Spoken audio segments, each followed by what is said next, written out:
Imagina uma competição esportiva onde o uso de substâncias para melhoria de performance, bom, aquilo que historicamente a gente chama de doping, não é só liberado, é obrigatório, É uma premissa, no mínimo, chocante, né? totalmente. Bem-vindos aos Jogos Aprimorados. E para quem acompanha a nossa análise de hoje, tenta visualizar a seguinte cena. Estamos lá entre os dias 21 e 24 de maio, as luzes de Las Vegas brilhando com aquela intensidade neon, mais especificamente ali no complexo do Resorts World. O cenário perfeito para um espetáculo. Exato. Câmeras de altíssima definição por todo lado, a plateia num silêncio, sabe, aquele silêncio eletrizante, e na pista de atletismo, na piscina, nas plataformas de levantamento de peso, os atletas estão ali prontos para competir. Até aí parece a descrição de uma Olimpíada normal. Pois é, parece. Mas tem aquele detalhe que muda absolutamente tudo. Nessa competição inédita, o aprimoramento biológico extremo é o pré-requisito. Ele é o verdadeiro show. E o mais bizarro é que, antes mesmo de dar o primeiro tiro de largada lá em Las Vegas, a organização revelou uma avaliação de mercado assombrosa. E os números são absurdos. 1,2 bilhão de dólares. Isso com menos de 50 atletas confirmados, até agora. Então, vamos desempacotar isso. Como é que uma ideia tão incrivelmente controversa atrai tanto capital assim? E o que isso significa de verdade para o futuro do corpo humano? Olha, é um cenário que desafia absolutamente tudo mesmo que a gente aprendeu sobre esporte, ética e até sobre a nossa biologia. Com certeza. Para a gente entender o tamanho dessa avaliação bilionária, porque, sério, 1,2 bilhão e de perder o fôlego, a gente precisa dar um passo para trás. Precisamos olhar para a mudança institucional colossal que está acontecendo nos bastidores. Não é só sobre esporte, né? Não, de jeito nenhum. Não estamos olhando só para uma nova liga de natação. O que a gente tem nas fontes é uma tentativa massiva e muito bem financiada de quebrar um monopólio histórico. O monopólio do Comitê Olímpico Internacional. Exatamente, o COI. Por mais de um século, eles mantiveram um controle absoluto sobre o que significa o ápice do desempenho humano. Sabe, eles decidem quem compete, o que é permitido, para onde vai o dinheiro gigantesco das transmissões. É uma estrutura muito engessada, e o pessoal da tecnologia odeia isso. Odeia. Para o Vale do Silício, o COI é uma das instituições mais antigas, fechadas e ineficientes do mundo. Então, o que a gente vê no Enhanced Games, os jogos aprimorados, é o capital de risco simplesmente decidindo que esse monopólio é obsoleto e financiando uma instituição paralela do zero. É uma ruptura que soa até um pouco agressiva, na verdade. É como se eles pegassem o livro de regras e, jogassem direto pela janela. Sim, a sensação inicial é exatamente essa. Mas aí que tá. Quando quem nos ouve escuta que o doping é liberado e até incentivado, a primeira imagem que vem na cabeça é de uma terra sem lei, né? Uma bagunça total. Uma anarquia médica. Isso. Eu gosto de pensar nisso usando uma analogia do automobilismo para tentar visualizar a loucura. Na Fórmula 1, os engenheiros precisam seguir regras muito rígidas. Eles colocam restritores nos motores para limitar a potência e o fluxo de ar. Por questões de segurança. Sim, porque se não tivesse regra nenhuma, os carros iam chegar numa velocidade tão absurda que os pneus iam derreter na pista e os pilotos iam simplesmente desmaiar com a força G nas curvas. Uma física impossível de aguentar. Exato. E o Enhanced Games soa como se um bilionário chegasse e dissesse: tirem todos os restritores. Vamos ver a velocidade máxima que a máquina aguenta antes de explodir. Só que a máquina é o coração, o fígado, os músculos de uma pessoa. Isso não corre o risco de virar um show de horrores médico? Olha, essa é a reação mais natural e comum quando você apresenta o projeto para qualquer pessoa. Mas os documentos estruturais e os dados que a gente analisou mostram que pensar nisso como uma terra sem lei é um erro fundamental. Sério? Tem regra no meio desse caos. Muitas. Não existe ausência de regras. Na verdade, existe um monitoramento clínico que beira o obsessivo. A ideia deles não é criar uns jogos mutantes onde o atleta toma qualquer suco anabolizante comprado num beco escuro. Ah, tá. Não é o mercado negro do esporte. Longe disso. Na estrutura dos jogos aprimorados, os atletas são monitorados o tempo todo com tecnologia de ponta. Todos os compostos que eles usam precisam ter aprovação em testes clínicos e as doses são rastreadas bem de perto por 2 comissões médicas. Peraí, 2 comissões médicas independentes? 2 comissões independentes. Então, antes do cara pisar na pista, ele passa por uma sabatina biológica, é isso? Exatamente isso. A gente está falando de exames de sangue diários, ultrassonografias, mapeamento de biomarcadores. Se os níveis do fígado ou o coração do atleta não baterem com as métricas que as comissões exigem, ele simplesmente não entra na pista. Fica de fora. Sim. A segurança clínica vem antes da performance nos documentos deles. Eles querem provar que o corpo vai além, sim, mas precisam garantir que o atleta chegue vivo na linha de chegada. Entendi. Então, seguindo a minha analogia, o motorista ainda tem cinto de segurança e freio ABS, mas o combustível do carro é literalmente de foguete. Uma ótima forma de colocar. O que me leva a perguntar que tipo de combustível é esse? Porque nos relatórios eles mencionam um arsenal científico que parece ter saído de um filme de ficção científica, não de uma farmácia normal. É um arsenal muito vasto, mas hiper focado na endocrinologia e biologia de ponta. Esquece aquela imagem do fisiculturismo dos anos 80, sabe? Aquela coisa inchada e vermelha. Isso. A gente está falando do uso estratégico de peptídeos, por exemplo. E só para explicar de forma simples, peptídeos são umas pequenas cadeias de aminoácidos que funcionam como mensageiros químicos no nosso corpo. Mensageiros tipo, manda o corpo fazer alguma coisa. Isso, eles podem mandar o organismo acelerar a produção de colágeno ou reparar um tecido danificado num tempo absurdamente rápido. Fora isso, tem toda uma otimização hormonal que é calibrada, milimetricamente para o DNA de cada um. Não é uma injeção genérica igual para todo mundo. Nossa, e eu vi nos documentos que eles também citam terapias de expressão gênica. Peraí, traduz isso para nossa audiência. Como que a expressão gênica funciona na prática para um corredor de 100 metros? Não é só engolir um comprimido, né? De jeito nenhum. Em vez de você só dar um hormônio sintético de fora para dentro, a terapia de expressão gênica usa tecnologias novas, tipo edição de RNA celular. Caramba. É pesado. Ela basicamente ensina o próprio DNA do músculo do atleta a se reconstruir de um jeito mais rápido depois de um treino insano. É como se eles fizessem o upload de um software novo nas células. Para o corpo processar oxigênio melhor ou curar lesões? Exato. Os protocolos de recuperação são tão insanos que reduzem o tempo de cicatrização de lesões pela metade, segundo os dados deles. E o que é fascinante aqui é a mudança da nossa linha do tempo histórica, sabe? Como assim, passado e presente? Isso. Pensa no passado. O doping era o grande vilão escondido. O atleta tomava escondido, no quarto de hotel, morrendo de medo de perder a medalha, usando coisas perigosas sem nenhum médico olhando. Uma roleta russa biológica. Total. Hoje, com o dinheiro do Vale do Silício, o doping ganhou um banho de loja. Ele foi rebatizado e empacotado como aprimoramento médico transparente. Tem regra, tem supervisão dupla e bilhões bancando tudo. E por falar nesses bilhões, se eles têm 2 comissões médicas, exames de sangue todo dia, edição de RNA e ainda vão alugar o Resorts World em Las Vegas, a conta não fecha só vendendo ingresso e pipoca, né? Jamais. O que nos leva à pergunta estrutural talvez mais importante deste mergulho profundo. Quem está assinando o cheque para sustentar essa infraestrutura de ficção científica? A lista de investidores é o ponto-chave aqui. Sim, porque quando a gente olha os nomes, é uma galera que geralmente está financiando inteligência artificial ou foguete para Marte. O projeto foi fundado por um cara chamado Aaron de Souza, junto com o Christian Ungermeyer. O Ungermeyer é um bilionário alemão fortíssimo na área de biotecnologia. Sim. E a empresa dele, a Apeiron Investment Group, tem sob gestão mais de 2,5 bilhões de dólares. E aí entram os figurões que a gente conhece. Os pesos pesados da tecnologia. Exato. A gente tem o Peter Thiel, que é cofundador do PayPal e já investe rios de dinheiro em empresas de longevidade tipo a Retro Biosciences. Tem também o Balaji Srinivasan, que foi executivo da Coinbase. E não para por aí. Não mesmo. Tem os gêmeos Winklevoss, gigantes das criptomoedas. Tem o príncipe saudita Khaled bin Al-Walid Al Saud.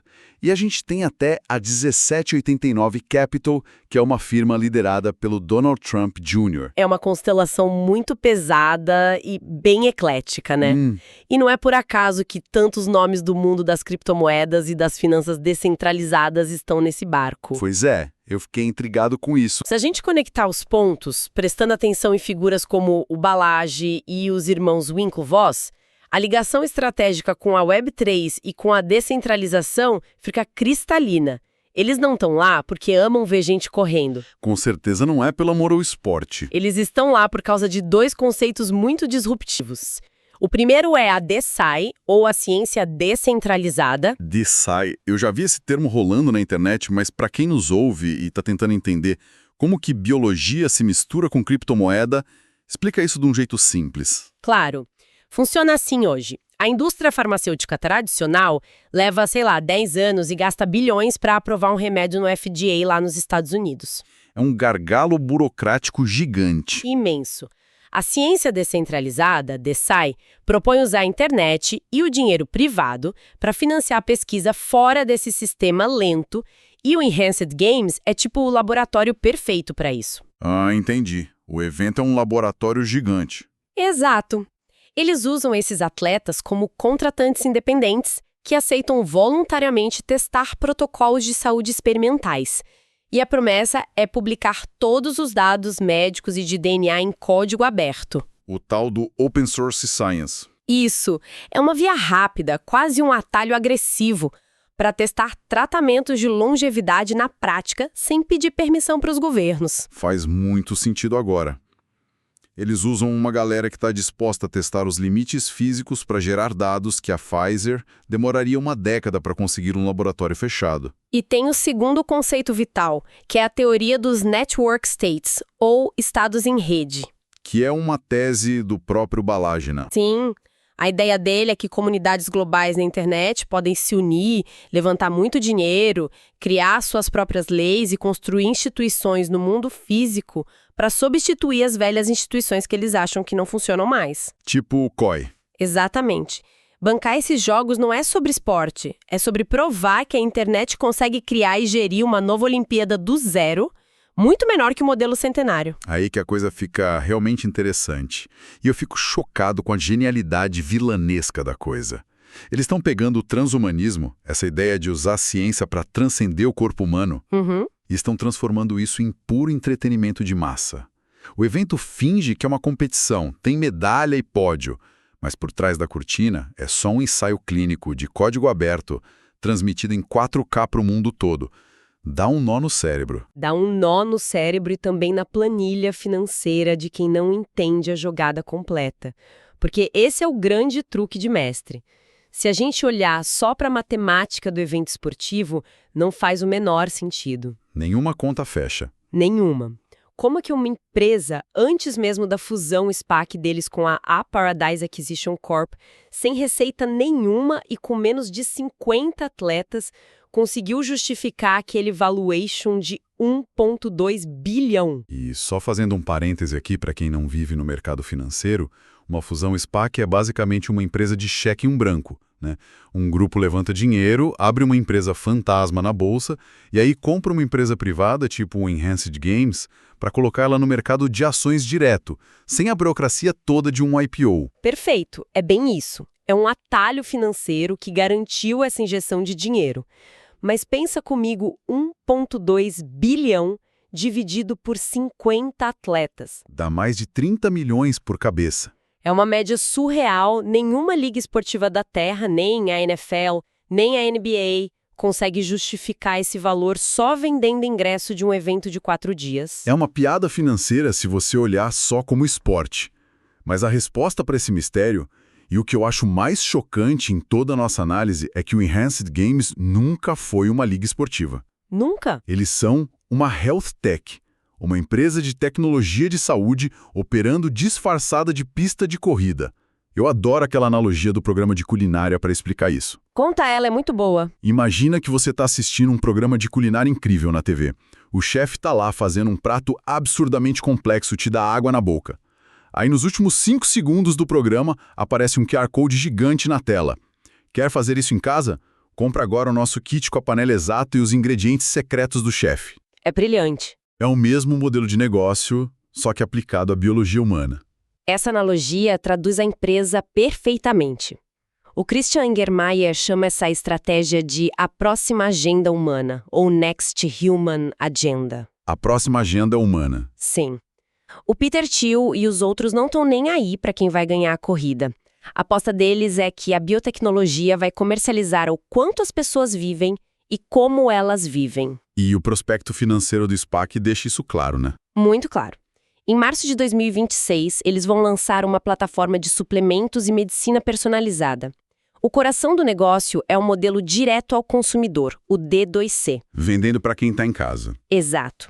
Eles vão vender TRH, a terapia de reposição hormonal, para quem quer envelhecer com mais energia, vão vender os suplementos deles e serviços de telemedicina focados em longevidade. Ou seja, o evento na TV serve para ver os recordes quebrando. E o cara no sofá pensa, meu Deus, o que esse atleta tomou para correr tão rápido? E a solução terapêutica está ali, no celular, pronta para ser comprada pela mesma empresa. O esporte é só o comercial de televisão mais caro da história para vender reposição hormonal. Mas olha, para esse comercial funcionar e as pessoas passarem o cartão de crédito em casa, o espetáculo tem que ser chocante. Tem que entregar resultado. Os limites têm que ser estilhaçados ao vivo. Ninguém vai pagar $1.000 numa assinatura de telemedicina se o cara correr 1 milésimo de segundo mais rápido que um atleta normal. O salto tem que ser bizarro. E o incentivo que eles criaram para isso é brutal. A cenoura de $1 milhão. Exatamente. Eles prometeram mais de $1 milhão limpos para cada recorde mundial que for quebrado lá dentro. E o pior, ou melhor, já está acontecendo nos treinos. Os dados preliminares já mostram isso. Sim, já teve atleta levantando 182 quilos na categoria de 88 quilos nos treinos. O atual dono do recorde dos 50 metros livres da natação disse que a marca dele, que era 20 segundos e 88, está sendo destruída no treino. Ele chamou de modo turbo. Eles já estão quebrando as barreiras antes das câmeras ligarem.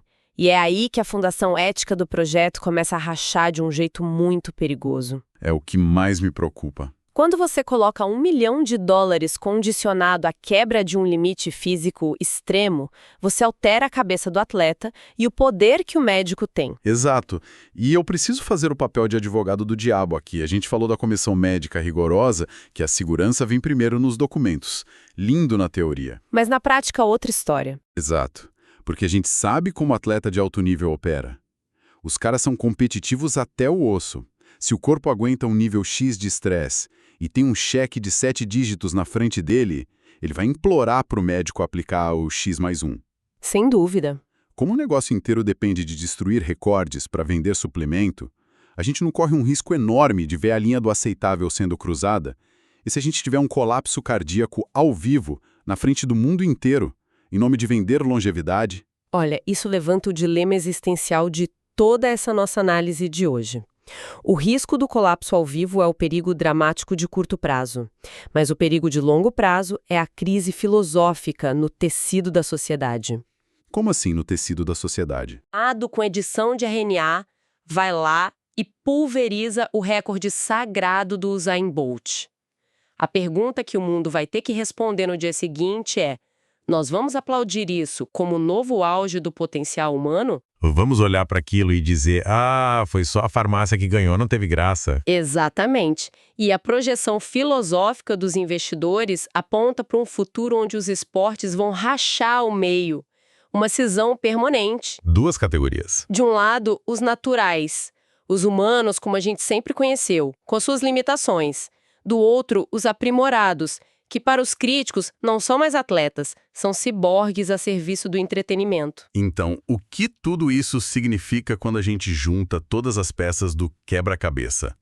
No nosso mergulho profundo de hoje, a gente viu que isso está muito além de uma corrida de 100 metros rasos. Muito além. A gente viu que bilhões de dólares de capital de risco, cruzados com a filosofia da Web3 e com a ciência descentralizada, pegaram o maior tabu do esporte. O doping. O temido doping. e reembalaram isso magistralmente num modelo de negócio de health tech focado no consumidor final. O Enhanced Games não quer só irritar o COI. Eles querem mudar o que a gente acha que é ético fazer com o próprio corpo humano. É sobre reescrever o código-fonte da biologia e da sociedade. E, óbvio, lucrar horrores com a nossa vontade de envelhecer com mais força e vitalidade. Uma síntese perfeita. E para quem está tentando digerir o peso de tudo isso, eu queria deixar uma provocação para a gente pensar depois. Manda. Se essa visão deles der certo e a sociedade começar a consumir e celebrar abertamente o aprimoramento biológico, quanto tempo vai levar até que escolher ser um humano puramente natural vire um problema? Nossa, como assim? Um problema no trabalho, você diz? Em tudo. Quando a edição genética e os hormônios estiverem à venda para qualquer um, ser apenas natural pode passar de uma escolha honrosa para uma desvantagem inaceitável no mercado de trabalho ou na vida. Talvez o verdadeiro sacrifício no futuro seja simplesmente decidir continuar sendo humano. Uau! Que pensamento final espetacular e assustador! E com essa bomba filosófica a gente encerra a nossa discussão de hoje. Muito obrigado para quem acompanhou essa análise até aqui e a gente continua de olho nesse futuro bizarro da nossa biologia. Até a próxima.